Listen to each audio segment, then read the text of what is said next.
Apulakay, ng pandemic, namigay ka ng bigas, ngayong krisis sa langis, di ka ba mamimigay ng, hindi ka ba magbibigay ng ano? Ng langis? Diyos ko, binigay ko na nga buhay ko, inakusahan pa akong budol-budol ng OFW, di ba? Sino pa gaganahang magbigay? Di ba? Pero mo, binigay ko na yung buhay ko sa Pilipino nung pandemic. Inakusahan pa ako na galing daw sa OFW yun. Di ba?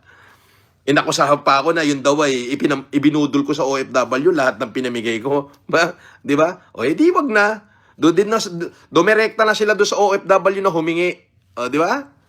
Para hindi na ako masangkot pa na nambudol ng OFW o may crisis o di manghingi na lang kayo do sa OFW, diretsuhin nyo na yung OFW, di ba?